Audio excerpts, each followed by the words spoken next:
मैं अपना आपको परिचय बताना चाहता हूं, क्योंकि आप इस बात को लेकर आगे जाएंगे। हम आपके नेता नहीं हैं और ना हम आपके नेता बनना चाहते। चाणक्य और भगवान तो बहुत लंबी चौड़ी बात है। हम बिहार के साधारण परिवार के लड़के, मेरा पूरा समाज के अच्छे लोग, मक्खन सरीखे लोग यहाँ उपस्थित हैं और ये उम्मीद की जा सकती है कि ऐसे ही लोगों की मदद से न सिर्फ बिहार की गांव की हालत बदलेगी, देश की हालत बदलेगी, बल्कि जन स्वराज की जो कल्पना है, समाज के आखिरी आदमी तक पहुंचने की कल्पना, वो साकार होगी, सार्थक होगी। इन्हीं शब्दों के साथ मैं आपका धन्यवाद करता हूं। आप सब यहाँ आए, बहुत बहुत मुबारकबाद, बहुत बहुत धन्यवाद। परम आदरणीय प्रशांत किशोर जी, हमारे जो मुजफ्फरपुर से, मैं बहुत संक्षेप में कहूँगा, जो जन सुराज पद यात्रा के लिए मुजफ्फरपुर से साथी आए हैं और जो तैयारी हम लोगों को करनी है, तो हम चाहेंगे कि इसके बाद हम लोग मुजफ्फरपुर में कहीं बैठें और जिस दिन से मुजफ्फरपुर में पद यात्रा का प्रवेश हो, उसकी तैयारी हम लोग आपस में बैठ के करें।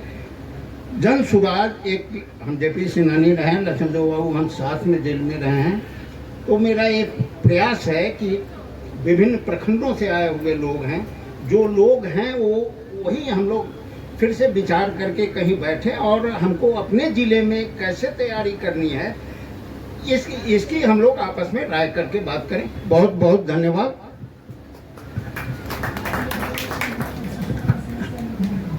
ये चर्चा आगे बढ़ाएं उससे पहले मैं दो चार बातें रख देता हूं, उससे फिर उसके बाद बातचीत करने में सुविधा होगी। सबसे पहले तो मुजफ्फरपुर जिले से आए हुए आप सब महानुभावों को हृदय से आपका आभार व्यक्त कर रहे हैं कि आपने अपना समय निकाला और इस सोच से जुड़ने के लिए, सुनने समझने के लिए आप यहाँ आए हैं।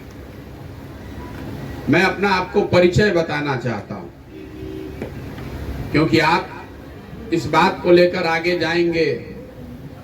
हम आपके नेता नहीं हैं और ना हम आपके नेता बनना चाहते। चाणक्य और भगवान तो बहुत लंबी चौड़ी बात है। हम बिहार के साधारण परिवार के लड़के, मेरा पूरा नाम है प्रशांत किशोर और हम रहने वाले हैं सासाराम जिला के एक छोटे से गांव कोनार के। हमारे दादाजी मजदूर थे, बैलगाड़ी चलाते थे। हमारे पिताजी यहाँ सरकारी डॉक्टर थे। यहीं सरकारी विद्यालयों से हम पढ़े हैं। हम आईआईटी नहीं किए हैं, हम इंजीनियर नहीं हैं, आईएएस नहीं हैं। हमने 10 बरस तक संयुक्त राष्ट्र संघ में काम किया है। अंग्रेजी में उसको इंटरनेशनल सिविल सर्विसेज कहते हैं, लेकिन ज्यादा लोग जानता नहीं है। बोलचाल की भाषा में आप समझिए, संयुक्त राष्ट्र संघ में हमने काम किया है। 4 बरस भारत में, फिर अमेरिका में, उसके बाद अफ्रीका में। उसके बाद हम 2011 में भारत लौटे। 11 के बाद जो हमने काम किया है, मोटे तौर पर उसकी जानकारी आप सबों को है, क्योंकि आप लोग राजनीतिक सामाजिक तौर पर सक्रिय लोग हैं। लेकिन फिर भी आपको मैं बता दूं, 2011 से लेके 2021 तक हमने वो काम किया जिसको आप चुनावी प्रबंधक, राजनीतिक रणनीतिकार वगैरह शब्द का प्रयोग आप करते हैं। 2011 से 2021 के बीच में हम लोगों ने 10 राज्य से, हम 10 चुनाव से हम जुड़े रहे। एक यूपी का चुनाव अपवाद के तौर पर छोड़ दीजिएगा तो कोई चुनाव हारे नहीं, कोई चुनाव नहीं हारे। जिसके साथ भी गए वो जीता ही जीता है। लेकिन आप में से कई लोगों को ये भ्रम है, लोगों को लगता है कि हमको चुनाव जिताने का कोई हुनर मालूम है। हमको चुनाव जिताने का कोई हुनर नहीं मालूम है। हमारे माता पिता, हमारे गुरुओं ने बस इतना ही बताया है कि जो काम आप लीजिए उसको पूरी ईमानदारी और शिद्दत से कीजिए। हमने 2021, आप में से जो लोग ये भी जानना चाहते हैं कि भाई जो काम करते थे और आज कर रहे हैं इसमें क्या फर्क है, तो ऐसा नहीं है कि वो काम करते थे वो छोड़कर आज यहाँ पैदल चलने लगे। हमने उस काम को बजाबता 2 मई 2021 को छोड़ा है, जिस दिन बंगाल में और तमिलनाडु का परिणाम आया। देश के स्तर पर मैंने घोषणा की कि अब जीवन में इस काम को हमको नहीं करना है। आपका ये सवाल होना चाहिए कि वो काम क्यों छोड़ दिए। इसलिए छोड़ दिए कि और काम नहीं मिल रहा था, इसलिए छोड़ दिए कि अब मन भर के यहाँ हमको नेता बनना है, ऐसी बात नहीं है। उसी काम को करके देश भर में इतना नाम कमाए। लोग बताते हैं सैकड़ों करोड़ रुपया भी, हमसे सलाह लेने के लिए लोग सैकड़ों करोड़ रुपया देता है। 2 घंटा बैठेंगे तो करोड़ों में फीस चार्ज करते हैं। तो सब काम पैसा क्यों छोड़ दिए? इसलिए छोड़े कि 10 बरस हमने नेताओं के साथ, दलों के साथ, आप में से सारे लोग किसी ना किसी दल नेता से जुड़े होंगे। आप उसको टीवी पर देखते हैं, अखबार में पढ़ते हैं। आप में से कुछ लोगों को उनके सानिध्य में काम करने का भी अवसर मिला होगा। हम तो नेताओं के साथ रहे हैं। अगर उनको कहा कि सुबह लाल कुर्ता पहनिए तो लाल पहना, शाम में बोले हरा पहनो तो हरा पहना। इसके बावजूद हमने देखा कि जब नेता और दल चुनाव जीत जाता है, उससे जनता का जिंदगी नहीं बदलता है। जो जीत गया वो जीत के चला गया। आपको लगता है कि हमारा नेता जीत गया, हमारा विचारधारा जीत गया, हमारा दल जीत गया, अब हम बहुत बलशाली हो गए, अच्छे हो गए। लेकिन आपकी जिंदगी उससे नहीं बदलती है। आपकी जिंदगी तो उसी से बदलेगी जो आप खुद करते हैं। आपके बच्चों का भविष्य नेता नहीं सुधार सकता है। हमने ये देखा 10 बरस बंगाल में हम चुनाव जीते हैं, लेकिन हम ये दावा नहीं कर सकते हैं कि बंगाल में सरकार अच्छी चल रही है, लोगों का जिंदगी सुधर गया है।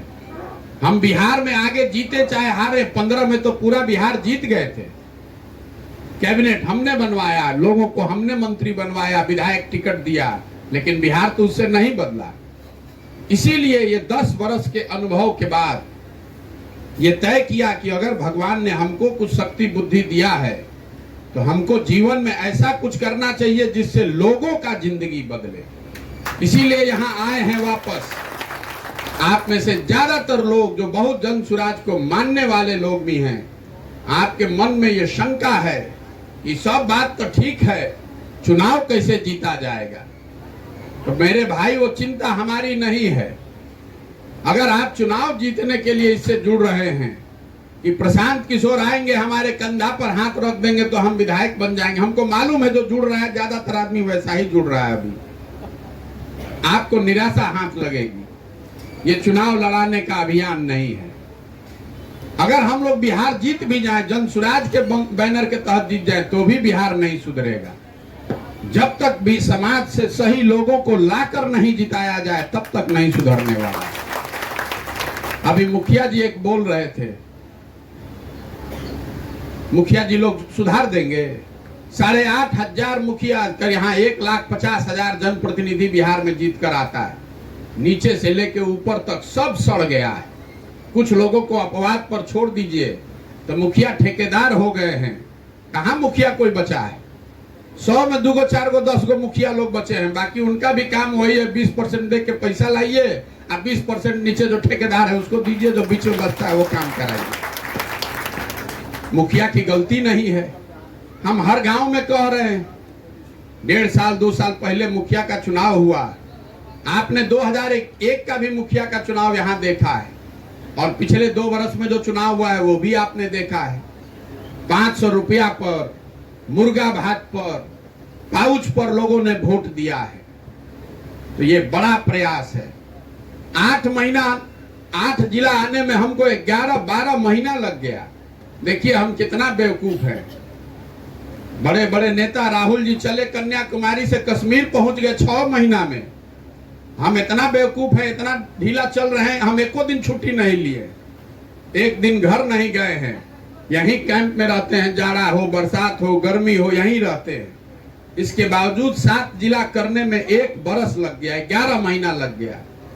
हमने शुरू में ही कहा है कि पूरा बिहार करने में हमको 3-4 बरस लगेगा, शायद ज्यादा भी लगे, क्योंकि ये हुजूम लेकर रोड पर चलने का अभियान नहीं है। चूंकि हम आपके जिले में आ रहे हैं तो आपको ये आग्रह करना चाहते हैं, आप इस बात को समझ लीजिए। ये भीड़ जुटाने का अभियान नहीं है। हमको अगर बड़ा रैली करना होता, मीटिंग करना होता, तो वो तो विद्या हम जानते हैं। जो लोग बड़ा बड़ा रैली करता है उसको तो हम बताते हैं कैसे भीड़ जुटेगा। जितना पैसा खर्चा कीजिएगा उतना भीड़ जुट जाएगा। ये भीड़ जुटाने का कार्यक्रम नहीं है। ये गांव गांव, घर घर जाकर लोगों को समझने और बताने का प्रयास है कि आप जगिए, जब तक आप नहीं सुधरिएगा, समाज नहीं सुधरेगा, तब तक बिहार नहीं सुधर सकता है। वोट जिसको देना है दे लीजिए। हम लोग किसको नहीं वोट दिए?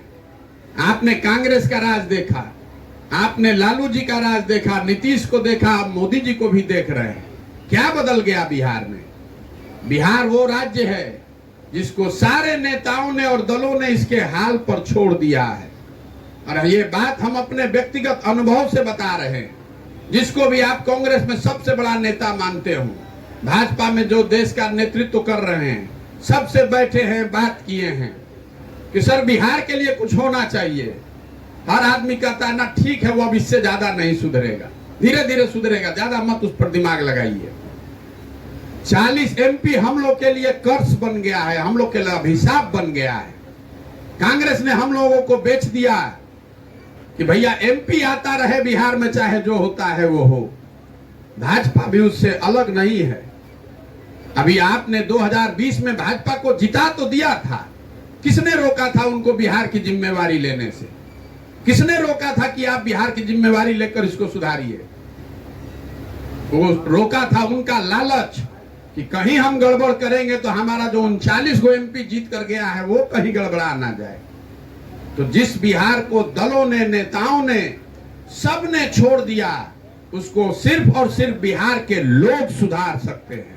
अगर आप और हम नहीं खड़ा होइएगा तो हमारे आने वाली पीढ़ी और बच्चों को भी इसी दुर्दशा में जीना पड़ेगा। और ये राजनीतिक भाषण की बात नहीं है, हमको मालूम है कि ये बहुत कठिन काम है।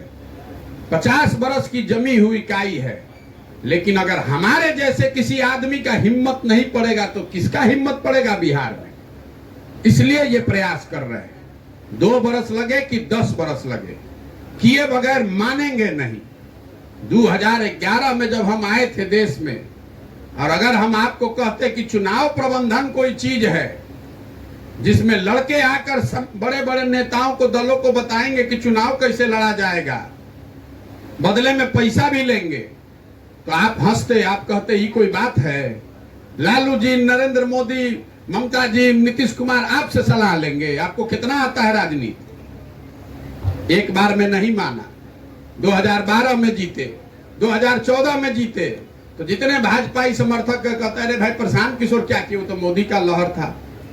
फिर 2015 में मोदी को यहाँ हराया, नीतीश लालू जी को जिताने में कंधा लगाया, तो लोगों ने कहा अरे भाई इसमें ये क्या किए हैं, वो तो लालू नीतीश का जाति का समीकरण था। फिर पंजाब जीते, फिर तेलंगाना जीते, फिर आंध्रा जीते, दिल्ली जीते, तमिलनाडु जीते, पंजाब जीते, पश्चिम बंगाल जीते। तब लोग कहता है अरे भाई कुछ तो करता ही होगा तभी आप जीत रहा है। तो किसी काम को जब बार बार कीजिएगा तभी समाज मानेगा। आज आप ये मान कर आए हैं कि हमको चुनाव जिताने आता है। हमको चुनाव जिताने आए चाहे नहीं, हमको समाज को बदलने के लिए 10 बरस चाहे लगे, जीवन खपाना पड़ेगा। तो अगर आप आए हैं इससे जुड़िए, लेकिन जुड़िए थोड़ा धैर्य लेकर। जहां तक चुनाव जीतने लड़ने की बात है तो वो हम विद्या भूले नहीं हैं, हम उसका उपयोग करना बंद कर दिए। एनडीए कौन बना रहा है, इंडिया कौन बना रहा है, कोई नेता नहीं है जो हमको नहीं कह रहा है, समझा रहा है, कह रहे कहाँ गांव गांव में घूम रहे हैं, आइए इधर देश को संभालिए। हमको वो काम नहीं करना है। नेता दल का बात छोड़ दीजिए, हमारा घर वाला रोज कहता है कितना बढ़िया जिंदगी चल रहा था, क्या बेवकूफी वाला काम शुरू कर दिए हो, गांव गांव घूम रहे हो। लेकिन हमको करना यही है। हमको इंडिया एनडीए से नहीं मतलब है, चाहे सरकार इंडिया की बन जाए कि एनडीए की बन जाए। बिहार का दुर्दशा सुधरने वाला है? क्या आपके बच्चों का पलायन रुकने वाला है?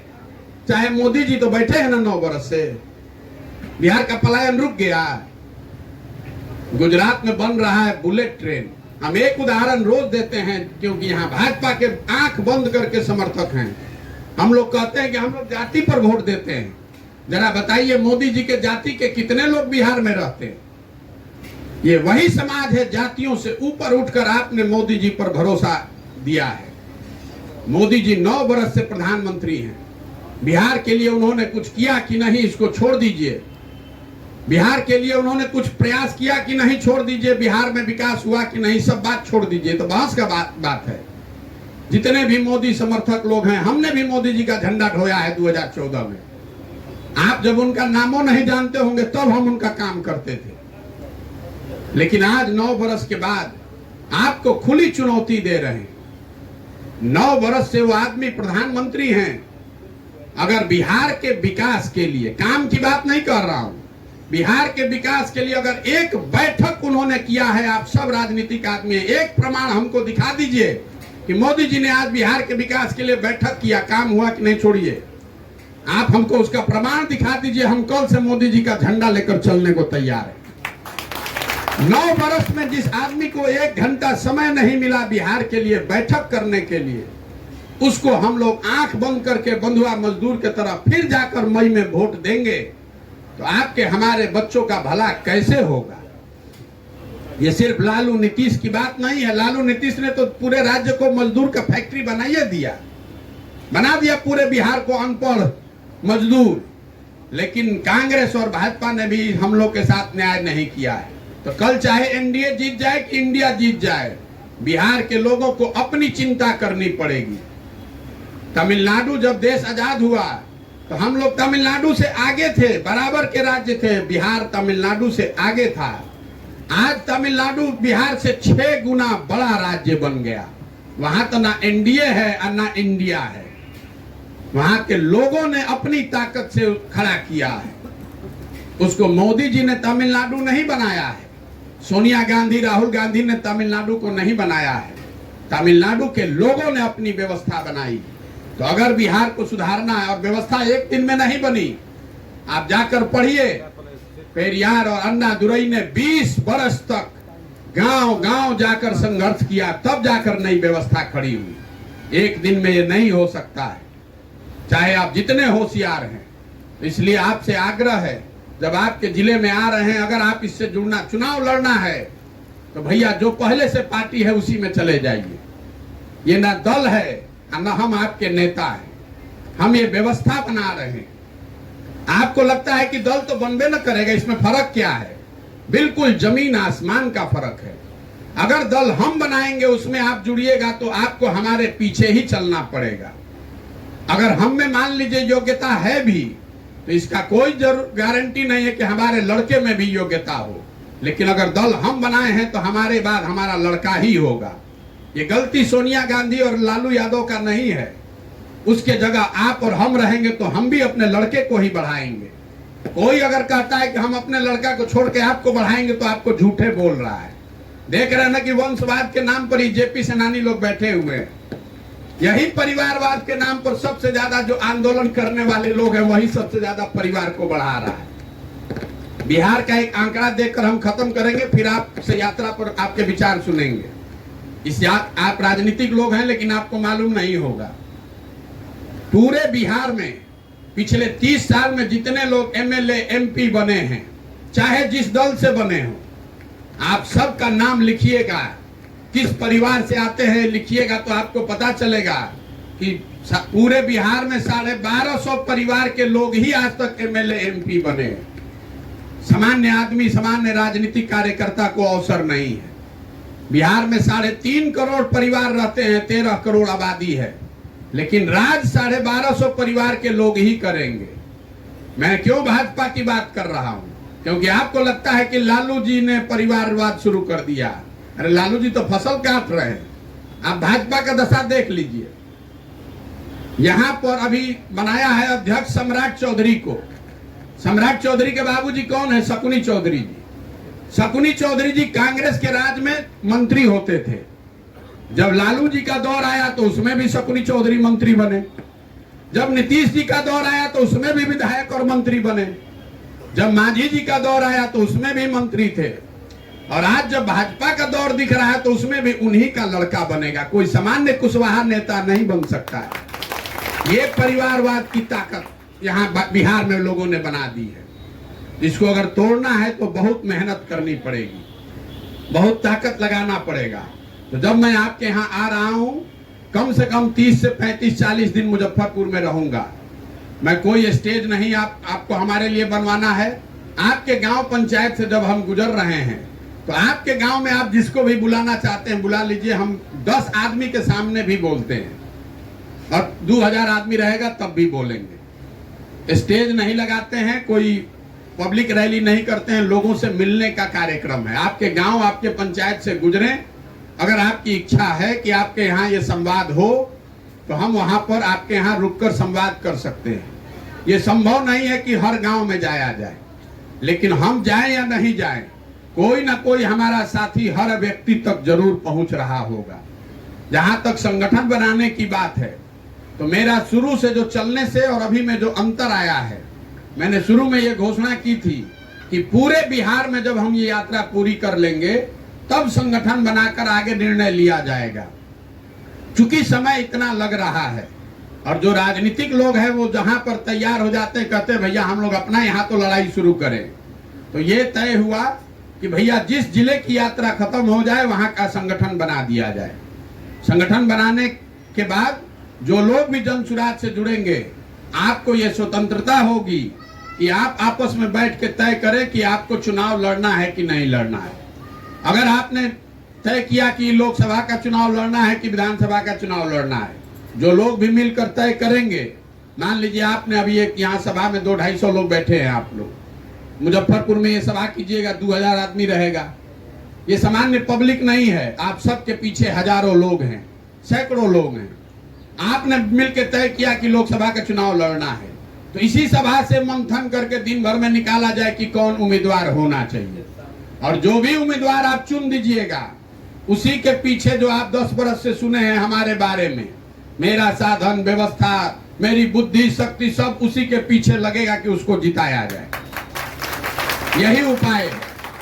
अभी आप उम्मीदवार चुनते कहाँ हैं? एक उम्मीदवार चुनेंगे मोदी जी, एक उम्मीदवार चुन देंगे लालू जी। उन दोनों उम्मीदवारों में आप चुन रहे हैं। हम ये व्यवस्था बना रहे हैं कि नहीं, बिहार के लोग पहले मिलकर उम्मीदवार चुने, अब फिर उसको हम लोग लड़ाया जाए मोदी जी के उम्मीदवार से या लालू जी के उम्मीदवार से। आप देखिएगा उसका असर। एक उदाहरण के तौर पर हमने एमएलसी का चुनाव लड़ाया। अभी 4 जिला में हम पदयात्रा किए थे। सारे शिक्षकों को हमने बोला कि आप बैठकर अपने बीच से उम्मीदवार चुनिए। हमने उम्मीदवार का प्रचार नहीं किया, पदयात्रा नहीं रोकी, सिर्फ लोगों को यह बताया कि अगर आपको दोनों तीनों दलों ने ठगा है तो जिस निर्दलीय को देना है दे दीजिए, दलों को वोट मत दीजिए। नतीजा क्या हुआ? एक मुस्लिम उम्मीदवार, जिस दिन रामनवमी का यहाँ दंगा हो रहा था, उस दिन चंपारण में भाजपा के गढ़ में लोगों ने एक मुस्लिम उम्मीदवार को जिता दिया। हारा कौन? केदार पांडे जी वहां 30 बरस से एमएलसी थे पहले, उनकी अभी तो दुखद मृत्यु हो गई। आप लोग राजनीतिक लोग हैं, आपको मालूम है ये एमएलसी के चुनाव में जो वोटर बनाता है उसी को वोट मिलता है। वोटर बनाया महागठबंधन के लोगों ने, वोटर बनाया भाजपा के लोगों ने। उसी क्षेत्र में भाजपा के 5 एमपी हैं, 5 एमपी हैं।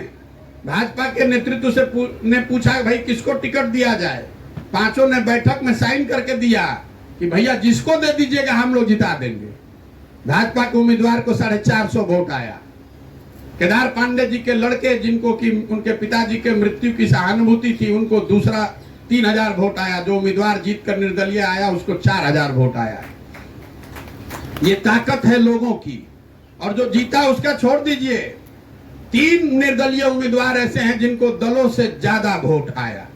तो जो हम लोग ये सोचते हैं कोई विकल्प नहीं है, अरे भाई विकल्प बनाइएगा तब न विकल्प बनेगा।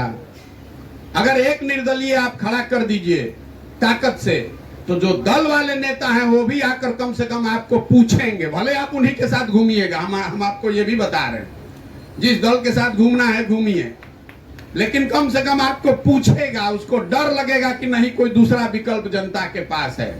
अभी तो पहले ही से लोग गणना करके बैठे हैं, ये मुसलमान है तो जाएगा कहां, इसको तो लालटेने पर देना है। ये आदमी भाजपा का वोटर है तो हमको देवे करेगा, हम काम करें चाहे नहीं करें।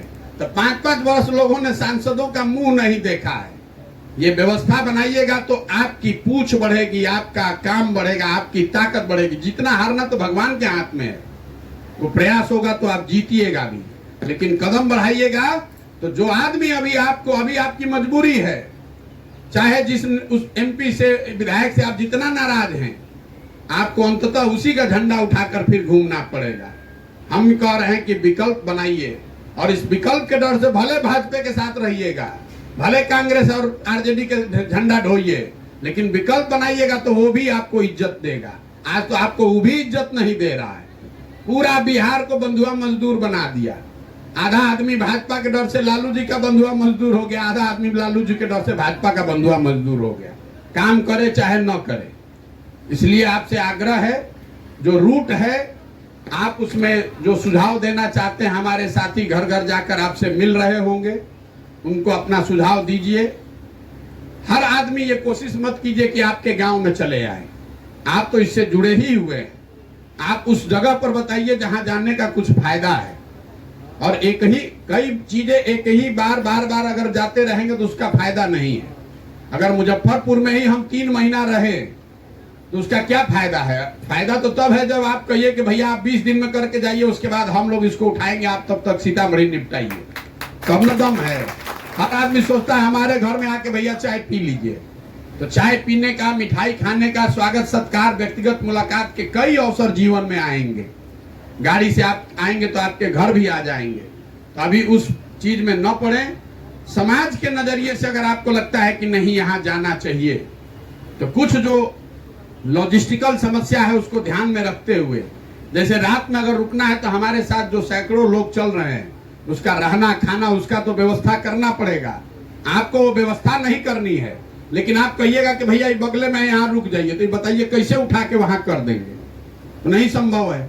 इसको बनाने में 3 दिन लगता है, 2 दिन लगता है। लास्ट में आदमी कहता है भैया बस बगले के गांव में खाली 2 किलोमीटर बढ़ जाएंगे। वो नहीं संभव है। पहले से आप जो रूट बना देंगे, वहां पर जगह होनी चाहिए जहां रात में रुकने की व्यवस्था हो, जहां मीटिंग हो सके। इन बातों का ध्यान रखें। एक बार जिस रूट में चले जाएंगे वहां वापस नहीं आएंगे। ऐसा नहीं हो सकता है कि जिस रास्ते में गए फिर आप कहिए कि बस बगल में आ जाइए। एक और चीज आपको मजाक के तौर पर ही बता रहा हूं, कई बार जब बताते हैं आपकी बगले में है, तो बगले में जब आप पैदल चलिएगा तो बगले नहीं दिखता, वो दिन भर का यात्रा होता है। हम लोग को खुद नहीं पता चलता। आदमी मुखिया जी लोग बगल में चलते हैं या कोई लोकल आदमी चलता है, कहता है बस भैया आप तो पहुंच गए, यही आधे किलोमीटर है। जब चलने लगते हैं तब कहते हैं अरे बाप रे बड़ा दूर है। क्योंकि रोज आप जब मोटरसाइकिल और गाड़ी से जाते हैं तो एक गांव से निकले दूसरे गांव में पहुंच गए, लेकिन जब उसी यात्रा को आप पैदल कर रहे हैं तो करने में 1.5 घंटा 2 घंटा 3 घंटा लगता है। शायद ही कोई आदमी हमको पैदल चलते हुए लोकल मिलता है जिसको डिस्टेंस का पूरा समझ हो। उसकी समझ है कि बगले में तो है, क्योंकि रोज आप मोटरसाइकिल से जाते हैं, गाड़ी से जाते हैं तो आपको बगले में दिखता है। लेकिन जब आप उसको पैदल चलिएगा तो 2 किलोमीटर 3 किलोमीटर 4 किलोमीटर जाने में 1 घंटा, अगर आपने 3 घंटा बढ़ा दिया, 3 किलोमीटर बढ़ा दिया तो 1-1.5 घंटा हो गया। क्योंकि सिर्फ चलना नहीं है, लोगों से मिलना भी है, रुकना भी है, बात भी करना है। तो हर 3 किलोमीटर पर 1 घंटा पूरा लगना है। इन बातों को ध्यान में रखें। आप आए हैं, आपकी ताकत से, आपके सहयोग से ही यात्रा होगी। हम कोई महामानव है नहीं, हमारी कोई इतनी शक्ति है नहीं। एक ईमानदारी से प्रयास कर रहे हैं और थर्मामीटर लगाकर रोज देखते नहीं है कि बुखार कितना चढ़ा। आंख बंद करके इसको चुपचाप करते रहना है। 1 साल 1.5 साल 2 साल 3 साल तब तक करते रहना है जब तक कि समाज पर इसका असर नहीं हो। 10 में अब गणित के हिसाब से समझ लीजिए, 10 में अगर 3 आदमी को भी हमने मना लिया तो बिहार बदल जाएगा। तो ये भी मत सोचिए कि सब आदमी आपको जान जाएगा, सब आदमी आपको मान लेगा, वो संभव नहीं है। जब देश जिन लोगों ने देश आजाद कराया तो वोट किया तो उनको भी 10 में 5 आदमी वोट नहीं दिया। तो हम आप किस खेत की मूली हैं? बहुत आदमी भी कहता है गांव में भैया जाते हैं लोग जन सुराज नहीं जानता है। तो आपको एक और आंकड़ा दे देते हैं। भाजपा जब बनी, भाजपा को बिहार में 10% वोट लेने में 10% वोट लेने में 20 बरस लगा, 20 बरस। और आज आप 12 महीना में अगर 10% आदमी आपको जानता है तो ये आपकी ताकत है, इसलिए जान रहा है। इतना आसान नहीं है। आप बहुत होशियार हैं तो जिस आदमी को 20 बरस लगा है उसको आप 2 बरस में कर सकते हैं, लेकिन 2 दिन में नहीं होगा। धैर्य जरूरी है, धैर्य और डिटर्मिनेशन जरूरी है। रेलवे स्टेशन पर हम लोग देखते हैं, आप टिकट कटाने गए होंगे पहले, वो खिड़की में जो नीचे का जहां हाथ रखते हैं वो गड्ढा हो जाता है। वो पैसा देते और टिकट लेते लेते वो गड्ढा हो जाता है। इतना ताकत है। आप लगातार किसी चीज को करते रहिएगा तो समाज मानेगा ही मानेगा। ये दिमाग से हटा दीजिए कि जाति की व्यवस्था को नहीं तोड़ा जा सकता है, कि लोग जाति से ऊपर नहीं उठेंगे। अगर लोग जाति से ऊपर नहीं उठते तो 14 में 19 में मोदी जी को वोट कैसे देते? आप तुरंत कहिएगा कि वो तो धर्म पर दिए हैं, तो जाति छोड़े ना, कम से कम चाहे धर्म पर दिए हो, जाति छोड़े कि नहीं छोड़े। जो 20% मुसलमान हैं वो जाति पर तो नहीं वोट दे रहे हैं, वो सिर्फ भाजपा के डर से वोट दे रहे हैं। कम से कम 10-15% ऐसे वोटर हैं जिसको ना जाति से मतलब है ना धर्म से मतलब है, वो सिर्फ लालू जी के डर से भाजपा को वोट दे रहा है। इसलिए इतना आसान नहीं समझिए कि सब भैया जाते पर है, जब तक जात नहीं निपटेगा तब तक नहीं हो सकता है। अगर वो सोच लेकर आप चलते तो 2014 में कैसे चुनाव जीत जाते देश भर में। सारे जाति इक्वेशन हवा हो गए, और 2014 में नहीं हुआ है, 1984 में भी हुआ है। अभी कल हमको कोई रास्ते में बता रहा था कि कैसे कर्पूरी जी का अपना उम्मीदवार इसी धरती पर हवा हो गया 84 में। लोग कह रहा है कि इंदिरा जी का लड़का टूअर हो गया, उसको देना है। दिमाग में एक बार लोग के घुस जाए जो बात, तो जाति धर्म कुछ नहीं टिकने वाला है। एक बार लोगों को समझ में आ जाए अपने भले की बात, तो लोगों में ये ताकत है, समाज में ये ताकत है कि वो जाति धर्म सबसे ऊपर उठकर वोट करना चाहिए, करेगा। लेकिन आपको हमको प्रयास करके वो विश्वास जगाना पड़ेगा। अगर सोना और पीतल रखा हुआ है तो आप किसी जाति किसी धर्म के हैं तो सोना ही तो उठाइएगा। आपको सोना होना पड़ेगा। हमको वो प्रयास करके विश्वास जताना पड़ेगा। लोगों में एक बार विश्वास बनेगी तो बात जरूर बनेगी। और यही आशा और विश्वास रखते हैं कि मुजफ्फरपुर में अभी तक की जो यात्रा मैंने की है, मुजफ्फरपुर में उससे और बेहतर होगा। और आप जो भी हम लोग कर, एक और व्यवस्था आपने देखी होगी, अंतिम बात कह के खत्म करेंगे। आपके यहाँ गांव पंचायत में क्लब खुल रहा है। क्लब के लड़के ये भी बताते हैं कि हम जन सुराज के पंचायत के यहाँ अध्यक्ष हैं। वो पंचायत के अध्यक्ष नहीं है, वो क्लब के अध्यक्ष हैं। ऐसा इसलिए हो रहा है कि हर पंचायत में बिहार में 8 से 10 बच्चों को मैं अवसर दे रहा हूं क्लब खोलने का, जिसके जरिए समाज में गरीबों के बच्चों को खेल कूद और पढ़ाई की जन सुराज की ओर से मुफ्त व्यवस्था की जा रही है। पूरे बिहार राज्य में 1 लाख बच्चों को यह अवसर दिया जा रहा है। आपके जिले में क्लब खुलना अभी शुरू हुआ होगा, कोई 1000 क्लब के आसपास वहां है। मुजफ्फरपुर में 2,500-3 हजार क्लब खुलेगा। मेरा अपना प्रयास ये है कि हर गांव में कोई एक युवा ऐसा हो जो ये क्लब चलाए। हर क्लब में 100 लड़के जुड़े हुए हैं। ये नीचे व्यवस्था हम बना रहे हैं, उनके माध्यम से गरीबों की मदद करने का एक जरिया बना रहे हैं। तो आपको ये कंफ्यूजन नहीं होना चाहिए कि प्रशांत जी कहे थे कि हम पदयात्रा के बाद संगठन बनाएंगे तो सब पंचायत अध्यक्ष ब्लॉक अध्यक्ष हो गया। जो भी पंचायत अध्यक्ष ब्लॉक अध्यक्ष है वो क्लब का है, जन सुराज का नहीं है। जन सुराज का तो पदयात्रा के बाद बनाया जाएगा। अब आपके जो सुझाव हैं, आपकी जो शिकायत हैं, जो प्रश्न हैं, वो सब आप कर सकते हैं। मेरा गुणगान करने की जरूरत नहीं है कि हम कितने बड़ा भारी आदमी हैं। जो हैं, जो नहीं है, वो सब आपके सामने है। आपके मन में अगर कोई प्रश्न है, सुझाव है इस यात्रा को लेकर, मुजफ्फरपुर को लेकर, तो आप बिल्कुल वो बताएं। बहुत बहुत धन्यवाद। एक और बात मैं आप लोगों को कहना चाहूंगा, कई बार लोगों को लगता है कि भैया आप रोड पर चल रहे थे, जो आपके बगल में चल रहा था वो तो शराब का व्यापारी है, बदमाश है, भाजपा का है, आरजेडी का है। तो हम आपको ये बता रहे हैं कि जैसा लक्ष्मणदेव बाबू ने बताया कि ये मथने की प्रक्रिया है। कोई हमारे साथ चल रहा है तो हमारे पास कौन ज्ञान है कि हम उसको ढकेल के भगा दें। कोई भी आदमी साथ में चल सकता है, लेकिन जब संगठन बनेगा उसमें अगर गलत आदमी आ जाए तो जरूर आप हमारा गर्दन पकड़ सकते हैं। लेकिन कई बार हम देखते हैं लोग कहते हैं अरे भैया पिछला ब्लॉक में तो ये आदमी चल रहा था, बहुत बड़ा डकैत है। अरे भाई, तो हमको क्या ज्ञान है? अगर हमको ज्ञान होता तो हमको पैदल चलने की जरूरत ही क्या थी? इसीलिए गांव में जा रहे हैं कि वो पैदल चलता है, 4 आदमी आके कान में बोलता है भैया बहुत बड़ा बदमाश आदमी है, इसके साथ मत, इसको नहीं जोड़िएगा। अपने आप लोग बोल देता है। लेकिन कोई भी आप प्रयास कीजिएगा तो हम ये दावा नहीं कर सकते हैं कि वो फुल प्रूफ होगा।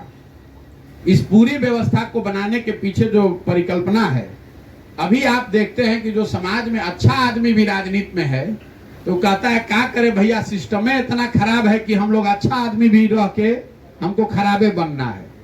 हम लोग का प्रयास है कि जन सुराज में इतने अच्छे लोग रहें कि अगर 2-4-10 को खराबो घुस जाए तो कुछ करने न पाए।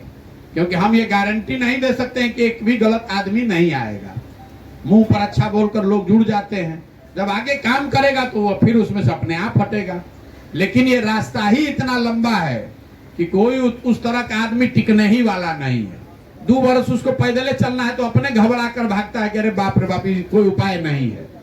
तो इसलिए थोड़ा सा धैर्य रखिए। आपका सुझाव का स्वागत है, कृपा की बात नहीं। हमारा तो ये जिम्मेवारी हम लोग की है, प्रखंड के स्तर पर लोग जो चिन्हित किए गए हैं, कुछ लोग उसमें से आए हैं, ज्यादातर लोग तो नहीं आए हैं, लेकिन ये टीम की जिम्मेवारी है कि प्रखंड के स्तर पर आप लोगों से सलाह मशवरा करके ही पंचायत और गांव का रूट बनाया जाएगा। मुझे लगता नहीं कि उसमें कोई बहुत दिक्कत होगी, क्योंकि 11 महीना से करते करते ये लोग भी सीख लिए हैं। प्रयास करेंगे कि जहां तक हो सके पहुंचा जाए, घबराइए नहीं। कई लोगों को लग रहा है कि अरे भाई गांव में जा रहे हैं, अभी तो लोग नहीं जान रहा है।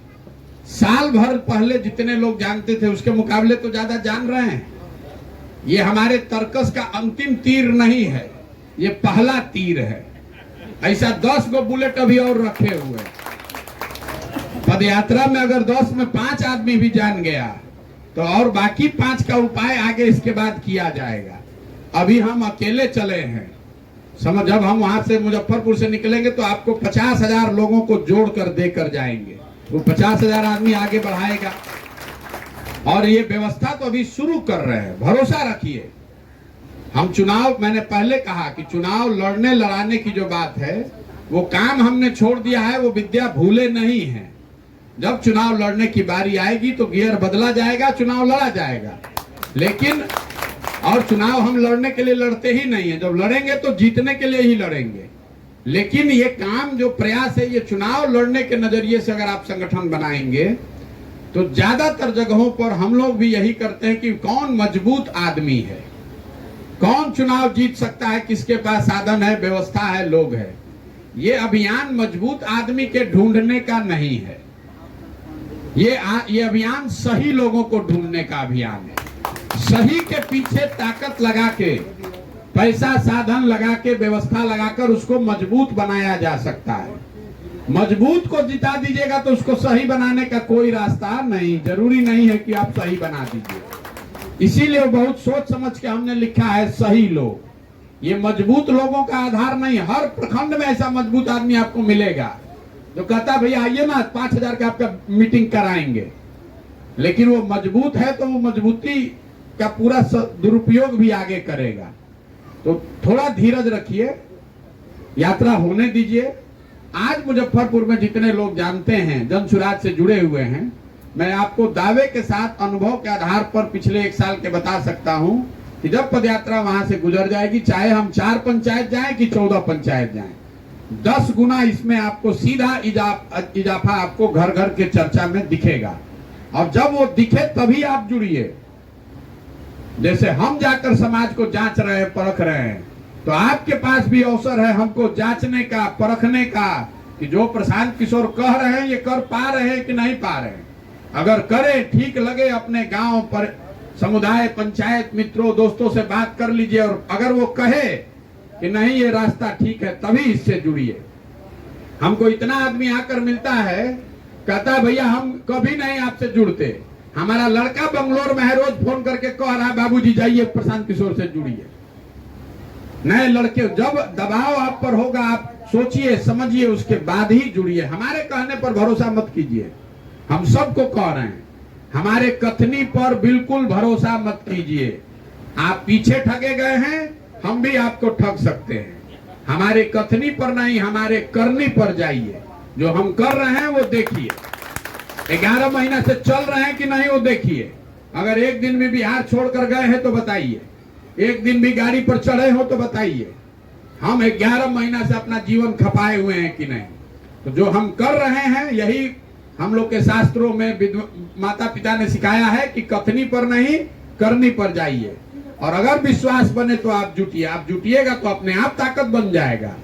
बवंडर जो है वो नीचे से खड़ा होता है, आपको लगता है कि ऊपर से मोदी जी हैं, लालू जी हैं, अरे वो आपके कंधों पर चढ़कर वहां बवंडर बनकर बड़े बने।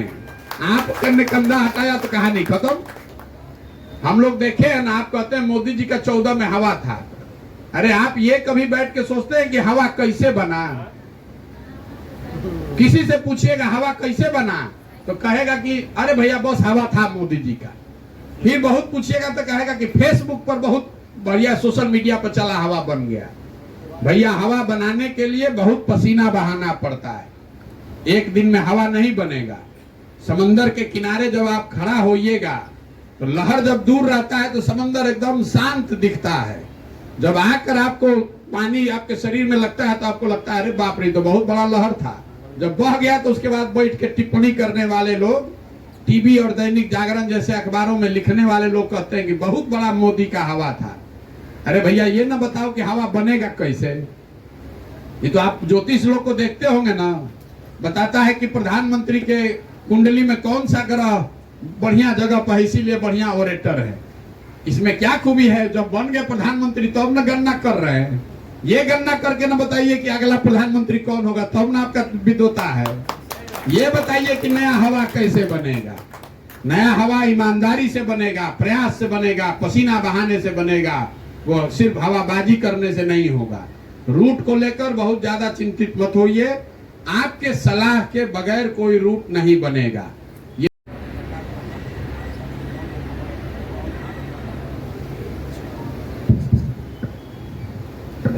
मेरे कार्यक्रमों के आयोजन में कोई पैसा खर्च मत कीजिए। आपसे आग्रह कर रहे हैं हाथ जोड़ के, पैसा देकर भीड़ मत जुटाइए। जो खुद से आए वो अच्छा है, और आपको ऐसा खाली कहने के लिए नहीं कह रहे हैं, उससे हमको ये पता भी चलता है कि किस गांव में, किस पंचायत में हमको और मेहनत करने की जरूरत है। तो जबरदस्ती का बस में भीड़ जुटाकर बड़ी सभा कराने का प्रयास मत कीजिए। अपने गांव पंचायत में लोगों को बताइए जरूर पदयात्रा हो रही है, जो आना चाहे उसका स्वागत है। बैठने के लिए उनको अगर आप कुर्सी देना चाहते हैं तो कर दीजिए। किसी तरीके के खाने पीने की व्यवस्था, साधन की व्यवस्था आपको नहीं करनी है। हम लोग अपना चाय खाना भी साथ में लेकर चलते हैं। जहां रुकेंगे वहां आपको हम अपने ओर से चाय भी पिलाएंगे। तो हमारे लिए चाय पानी नाश्ता खाना हमारे लिए या इस यात्रा में शामिल होने वाले किसी भी व्यक्ति के लिए कृपा करके न करें। अगर आपके दरवाजे पर कोई आया है, आप खाना खिलाना चाहते हैं तो हम रोक नहीं सकते हैं, लेकिन आप भीड़ जुटाने के नियत से इस तरह का कोई पैसे का खर्च न करें। इसके लिए आपको करबद्ध प्रार्थना कर रहे हैं। और कोई स्टेज नहीं बनाइए, हम नीचे बैठकर ही, मतलब कुर्सी पर, सामान्य कुर्सी पर ही बैठते हैं और उसी पर बैठकर पूरी बात, जो भी बात करनी होती है वो करते हैं। हो गया बात समापन के लिए। अब आशीर्वचन के लिए अगर हम लोग आपकी सबकी अनुमति हो तो लक्ष्मणदेव बाबू जी को कहा जाए, नहीं तो अगर कोई दूसरा आदमी कोई सभा की समाप्ति में कुछ बोलना चाहता है तो स्वागत है। यहाँ पे सभी स्वतंत्रता सेनानी लोग सब लोग बैठे हुए, सबको मेरा बहुत प्रणाम है। 1974 का जो जेपी आंदोलन हुआ था, उस समय वो युवाओं की सबसे बड़ी क्रांति थी बिहार में। उस क्रांति में हम लोग तो भाग नहीं ले पाए थे, लेकिन 2023-25 की जो युवा क्रांति है उसके नायक प्रशांत किशोर है, और हम लोग इस क्रांति में आज के जेपी के साथ है। क्योंकि इन्होंने बात उठा दी है तो ये अंतिम बात शायद छूट गया था। ये क्रांति नहीं है, मेरा क्रांति में आंदोलन में कोई यकीन नहीं है। हम आपको स्पष्ट तौर पर बता देते हैं, मेरा क्रांति में आंदोलन में कोई यकीन नहीं है। मानव सभ्यता के इतिहास को अगर आप पढ़िएगा, भारत में नहीं पूरे दुनिया में, तो आपको पता चलेगा कि फ्रांस की क्रांति को अगर अपवाद के तौर पर हटा दिया जाए, फ्रेंच रेवोल्यूशन को अगर आप अपवाद के तौर पर हटा दें, तो दुनिया में किसी भी क्रांति से मानव सभ्यता का भला नहीं हुआ है। क्रांति जो है वो तेज हथियार है जिससे आप वृक्ष को काट सकते हैं, लोगों को सत्ता से हटा सकते हैं, सल्तनतों को गिरा सकते हैं। उससे पौधे को आप पेड़ नहीं बना सकते। यही वजह है कि जेपी का जो आंदोलन हुआ उससे उन्होंने इंदिरा गांधी को हटा दिया, बिहार में नए लोग सत्तारूढ़ हो गए, लेकिन बिहार उससे नहीं बदला, देश उससे नहीं बदला। सृजन का एक अपना समय है। पौधे को पेड़ आप क्रांति से और एक बोरा यूरिया डालकर एक दिन में नहीं बना सकते। तो ये सृजन की बात है, समाज को जगाने समझाने की बात है। महात्मा गांधी ने 40 वर्ष में कोई क्रांति नहीं किया है। 15 वर्ष तक अगर आप गांधी जी को गंभीरता से पढ़िएगा तो आपको पता चलेगा कि 15 वर्ष तक तो गांधी जी ने यह भी नहीं कहा कि अंग्रेज को भारत छोड़ना चाहिए। अफ्रीका से आने के बाद 15 वर्ष तक उन्होंने ये नहीं कहा कि अंग्रेज छोड़ दे। जब आप और सारे लोग, हम लोग के पूर्वज लगे हुए थे कि अंग्रेज को भगाओ, तो गांधी जी कह रहे थे कि सूता काटो, गांधी जी कह रहे थे छुआछूत बंद करो, अपना टॉयलेट साफ करो। 3 वर्ष तक तो साबरमती में पैखाने साफ करवा रहे थे। तो आंदोलन से नहीं होगा। बिहार की जो परिस्थिति है इसको गंभीरता से समझिए। ये किसी एक दल और एक व्यक्ति की बात नहीं है, पूरा समाज का ताना बाना बर्बाद हो गया है। आप देखते हैं यहाँ पलायन की बात हम लोग रोज करते हैं कि कितना मजदूर बाहर जाता है। हम 3500 गांव में गए पैदल, देखा पलायन सिर्फ गरीबों की समस्या नहीं है। गरीब आदमी तो मजदूरी करने जा रहा है। जो मध्यम वर्गीय अच्छे घर के परिवार हैं उनको भी अपने बच्चों के साथ रहने का सुख नसीब नहीं है। उनके बच्चों को भी पढ़ाई और नौकरी के लिए बाहर ही जाना है।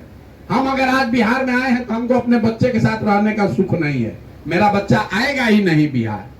हमको गांव के गांव ऐसा परिवार हम खोजते हैं, मिलता ही नहीं है जहां पति पत्नी बाल बच्चे और माता पिता साथ में रह रहे हो। पहले जो होली दिवाली आप परिवार के साथ मनाते थे वो तो व्हाट्सएप पर मना रहे हैं। हम एक साल से पैदल चल रहे हैं, लोग कह रहा है घर परिवार छोड़ के चल रहे हैं। बिहार के ज्यादातर परिवार की सच्चाई यही है कि आपके घर का पुरुष साल में 1-2 बार घरे आता है। ये बहुत गंभीर परिस्थिति है। 50-60 साल से हम लोग देश में सबसे पीछे हो गए। अगर बिहार अलग से देश होता तो दुनिया का 6वां-7वां सबसे गरीब देश होता। पूरा दुनिया में, पूरा धरती पर सबसे गरीब। समझिए हम लोग कहां पहुंच गए हैं। इसके लिए बड़े प्रयास की जरूरत है। आप लोग साथ हैं, क्रांति के नाम से हो, आंदोलन के नाम से हो, साथ जुड़िए। अगर हम लोग नहीं खड़ा होंगे, हम लोग नहीं प्रयास करेंगे तो लिख कर रखिए, व्यक्तिगत तौर पर किसी का लड़का कुछ भी कर ले, व्यक्तिगत तौर पर हमारा लड़का देश का सबसे अच्छा स्कूल में पढ़ रहा है, लेकिन समाज के तौर पर हम लोग के बच्चों का भविष्य बिल्कुल अंधकारमय है। अगर नहीं जगेंगे, नहीं सजग होंगे तो हम लोग के बच्चों को इसी बदहाली में जीना पड़ेगा। आज हम लोग को तमिलनाडु और मुंबई में लोग मार रहा है। वो दिन दूर नहीं है कि उत्तर प्रदेश और मध्य प्रदेश में भी बिहार के लोगों को गाली देकर मारा जाएगा। तमिलनाडु के आदमी को बिहार के आदमी से क्या झगड़ा है? कोई झगड़ा नहीं है। झगड़ा यह है कि तमिलनाडु में दैनिक मजदूरी है 600 रुपया। हमने वहां 2 बरस काम किया है, कोई झगड़ा नहीं है। तमिलनाडु में 600 रुपया में मजदूरी है। बिहार का आदमी बेचारा गरीब जा रहा है, वो 400 में काम करने को तैयार हो जाता है। तो वहां का मजदूर समझता है कि सब आके पूरा मार्केटे खराब कर दिया है। यही स्थिति कल यूपी में होगी, यही स्थिति मध्य प्रदेश में होगी, क्योंकि वो राज्य आगे बढ़ रहे हैं और हम लोग और पीछे जा रहे हैं। आप समस्तीपुर में देख लीजिए, यहाँ पेपर मिल बंद है, यहाँ चीनी मिल बंद है। दूसरे राज्यों में नए उद्योग लग रहे हैं, हम लोग के यहाँ जो उद्योग था वो सब भी बंद हो गया। और हम लोग के मुख्यमंत्री महामहिम, हमने भी उनका मदद किया है। दुनिया बात कर रही है आर्टिफिशियल इंटेलिजेंस का, कैसे मशीन लर्निंग और आर्टिफिशियल इंटेलिजेंस से पूरे विश्व में क्रांति होगी, समृद्धि आएगी। हम लोग के मुख्यमंत्री कह रहे हैं कि मोबाइल के उपयोग से अब तो दुनिया खत्म होने वाला है 10 दिन में। आपका हमारा दुर्दशा नहीं होगा तो क्या होगा? मुख्यमंत्री कह रहे हैं कि भैया टेक्नोलॉजी के, मोबाइल को अब करने की जरूरत क्या है? 20-25 वर्ष में दुनिया ही खत्म होने वाली है। छोड़, अब जितना दिन मुख्यमंत्री रहेंगे उसके बाद दुनिया खत्म हो जाएगा। कल पब्लिक 2 दिन पहले पब्लिक भाषण में कहे, उम्र का असर है कि भगवान जाने क्या बात है, बताइए। पब्लिकली कह रहे हैं कि अब क्या, अब तो दुनिया खत्म होने वाली है। जो करना है कीजिए आप लोग, हम लोग सबकी ये जिम्मेवारी है। अपने बच्चों के लिए खड़ा होइए, सजग होइए। लोगों में ताकत है, क्षमता है, व्यवस्था बनाई जा सकती है। सब लोग लगेंगे तो ये बेहतर हो सकता है। बहुत बहुत धन्यवाद। इधर पिछले महीने से 5 महीने से आपकी टीम के लोग थे। मैं पेशे से पत्रकार हूँ, तो मैं इस लोभ से कहिए या इस चालाकी से कहिए कि इनसे कुछ सीखूंगा, मैं उन लोगों से मिलता था। और वास्तव में कुछ सीखने की कोशिश करता था। लेकिन ये जानकर उन लोगों से बात कर कर बहुत खुशी हुई, बहुत तसल्ली हुई कि वे लोग यूं ही नहीं घूम रहे हैं। किसी व्यक्ति का नाम लीजिए तो उसके बारे में पूरी जानकारी रख रहे हैं, किसी पंचायत का नाम लीजिए तो वहाँ की समस्या को वो पूरी गहराई से जान रहे हैं। उसी का प्रतिफल है कि हम आज देख रहे हैं जितने चेहरे हैं, अलग अलग कोने कोने से सब लोग आए हैं। और ये आप लोगों का आना एक बेचैनी है। जो हम लोग चलते हैं, बढ़ते हैं, किसी भी पार्टी का नाम ले लीजिए तो दिखाई देता है कि ये जो है फलाने बाबू की वाइफ है, ये एमपी के टिकट इनके लिए रिजर्व है, ये फलाने बाबू का पोता है, ये सीट इनके लिए रिजर्व है, ये मुजफ्फरपुर है, ये फलाना जाति के लिए रिजर्व है। आप किसी भी पार्टी का नाम ले लीजिए, जो पार्टी, हम नाम नहीं लेंगे, लेकिन जो पार्टी कहती है कि हम जात पात नहीं करते हैं, वो सबसे ज्यादा जाति पाति पर आधारित काम करती है। आप लोगों को मैं बताऊं कि कोरोना पीरियड में, कोरोना के कार्यकाल में मुझे बहुत अच्छी 30 वर्षों तक पत्रकारिता किया, लेकिन कोरोना पीरियड में जो मैं दो साल काम किया, मुझे बहुत तसल्ली मिली थी। मेरा घर हाईवे पर है और मैं रोज रिस्क लेकर के हाईवे पर निकल जाता था। एक व्यक्ति आ रहा था अपने बेटे के साथ, उसका बेटा मोबाइल बेचा था और मोबाइल बेच करके 3 पहिया रिक्शा खरीदा था और वो जा रहा था। क्यों? तो बेटा एक बॉम्बे में मर गया है, उसका वो श्राद्ध कर पाएगा। बेटे को जला नहीं पाया था, लेकिन वो मोबाइल बेच करके 3 पहिया रिक्शा खरीदा और गांव जा रहा है कि श्राद्ध कर दे। ऐसी बहुत कहानी। चांदनी चौक के नीचे एक व्यक्ति मिले, पत्नी चेन बेची और मोटरसाइकिल में तेल भराया, 3 बच्चे, पति पत्नी सब आ रहे हैं। उन लोगों से बात होती थी, वो लोग आक्रोशित थे, वो लोग यहाँ की व्यवस्था को गाली देते थे, बिहारी कहकर बिहार के। और यहाँ जो दूसरे राज्यों में उनको खिलाया जाता था, यहाँ आते आते बिहार की सड़क पर जो व्यवस्था थी उस पर। और आपको आश्चर्य होगा कि 1 महीना भी नहीं गुजरा, 1.5 महीना के बाद बसें आने लगी। बस मुजफ्फरपुर में कहीं हाईवे पर दिन भर रुकी रहती थी और रात में हथौड़ी में पहुंच जाए, अमनौर में पहुंच जाए, औराई में पहुंच जाए और लोग जाने लगे। ये त्रासदी क्यों है? यह सोचने की बात है और इसके लिए वास्तव में अच्छे लोगों को आगे आना पड़ेगा और इसकी राह ढूंढनी पड़ेगी। आज क्या है कि आज आप अपने गांव के किसी भोज में जाइए, आपके इलाके का सबसे बड़ा जो क्रिमिनल है वो वहां बैठेगा, घर वाले और टोला वाले उसी के पास जाएंगे और उसको बढ़िया से कहेंगे कि 2 रसगुल्ला और खाइए। आपको उस दिन हम कटरा बाजार में देखे थे तो हम नहीं टोके थे, तो वो क्रिमिनल कहेगा चाचा काहे न टोकली, हम तो वो बेटा हती ना ना, तू बहुत बिजी रहे छ, तोरा पूरा आशीर्वाद है। और उस गांव का जो पढ़ा लिखा पीजी किए हुए आदमी, जो किसी प्राइवेट कॉलेज में बीत रहे शिक्षा नीति के कारण किसी प्राइवेट स्कूल में पढ़ा रहे व्यक्ति, जो हर साल फर्स्ट डिविजनर थे, उनको पूछने वाला कोई नहीं होता है। बहुत जल्दी हम अपनी जाति के, जिस दिन हम लोग अपनी जाति के सबसे बड़े कुकर्मी को, अधर्मी को नेता बनाना छोड़ देंगे, हमारा ये जो है विकास होना शुरू हो जाएगा। आज भाषण का समय नहीं है। आप लोगों को बहुत बहुत बधाई। मैं इसी उत्सुकता से आया था देखने के लिए कि कैसी भीड़ है, कैसे लोग आए हैं, और मुझे बहुत बहुत तसल्ली हो रही है। प्रशांत जी को और आप लोगों को बहुत बहुत बधाई।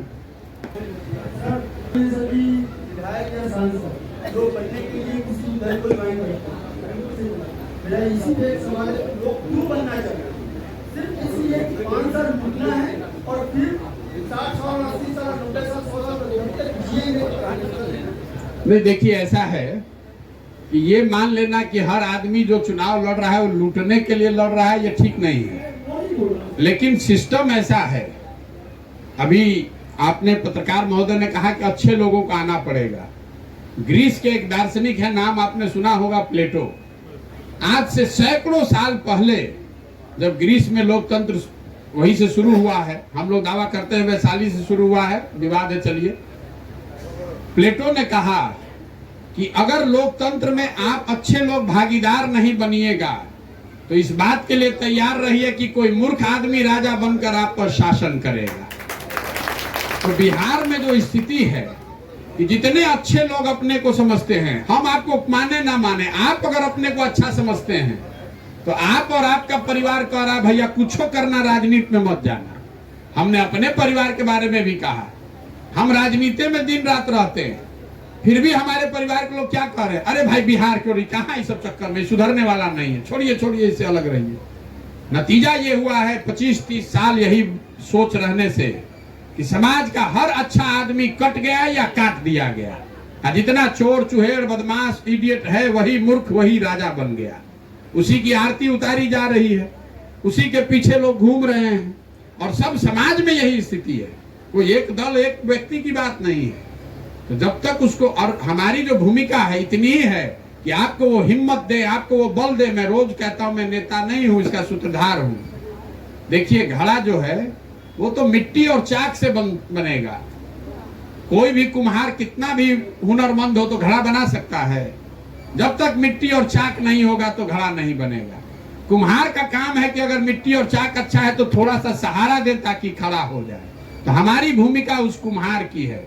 हर गांव, हर पंचायत, हर प्रखंड में ऐसे लोग हैं जिनकी समाज इज्जत करता है, जिनको अवसर अगर मिल जाए तो कल के लिए, समाज के लिए वो अच्छा करेंगे। अब उनके पास साधन नहीं है, व्यवस्था नहीं है, विश्वास नहीं है कि हम ये कर सकते हैं। तो जन सुराज यही अभियान है कि भैया आप साधन का, व्यवस्था का, इसकी चिंता मत कीजिए। वो चिंता अपने भाई, अपने बेटे प्रशांत किशोर पर छोड़िए, लेकिन अपने बच्चों के लिए नई व्यवस्था बनाने के लिए खड़ा होइए। आप खड़ा होइएगा, आप अपनी ताकत से जीतिएगा। हम थोड़ा सा सहारा दें, आप कम से कम आइए तो 4 गो अच्छा आदमी आएगा तो अपने आप जो मूर्ख है बदमाश भागेगा। अभी तो वही सब है तो जो अच्छा आदमी है वो छोड़ के भाग रहा है। वो बदलने की बात।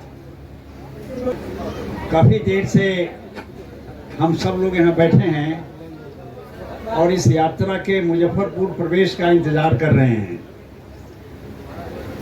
अंत में मैं मुजफ्फरपुर के अपने साथियों से और यहाँ जो लोग भी उपस्थित हैं उनसे ये कहना चाहता हूँ कि एक बहुत बड़ा मौका हमारे सामने आया है, और वो है ना, हम लोग बार बार दोहराते रहते हैं, अब लो नसानी अब ना नसई हो।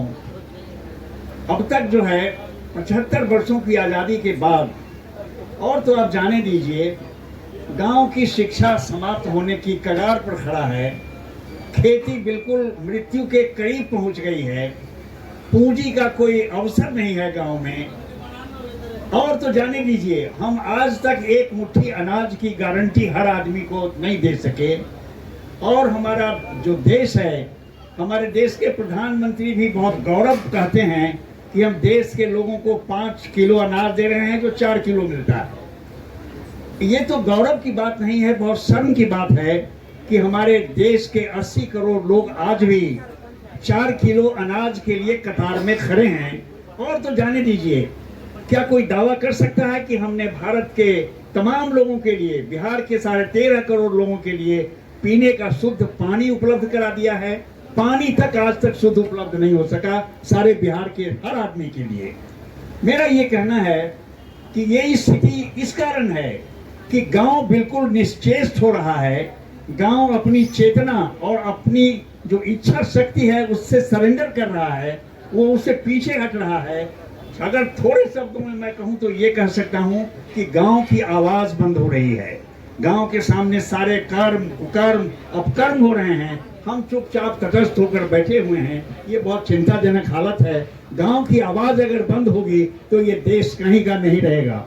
मैं आपको अंत में एक लाइन, वो दुष्यंत कुमार की एक पंक्ति है, क्यों ऐसा हो गया। दुष्यंत कुमार ने बार बार ये दोहराया, लिखा कि यहाँ तक आते आते, गांव तक, यहाँ तक आते आते सारी नदियां सूख जाती हैं। मुझे मालूम है पानी कहाँ ठहरा हुआ है। उसी ठहरे हुए पानी को गांव की तरफ मोड़ने का ये अभियान है। अगर इस समय हम चुक गए तो फिर ये मौका हमारे हाथ से कभी नहीं, ये निकलेगा नहीं, ये मौका न निकले, इसकी हमको कोशिश करनी चाहिए। इन शब्दों के साथ आपको मैं बहुत धन्यवाद देता हूँ, आपका अभिनंदन करता हूँ। और 1 मिनट, एक हम लोगों के मित्र थे भवचंद्र पांडे भानु, बहुत पुराने कार्यकर्ता थे, सामाजिक जीवन भर उन्होंने सामाजिक जीवन जिया। कल उनकी मृत्यु हो गई, कुछ दिनों से बीमार थे। और कल उनका देहावसान हुआ है। मैं चाहता हूं कि इस कार्यक्रम को समाप्त करते करते 1 मिनट हम लोग खड़े होकर उनकी श्रद्धांजलि में मौन हो जाएं, उनकी आत्मा की शांति की प्रार्थना करें।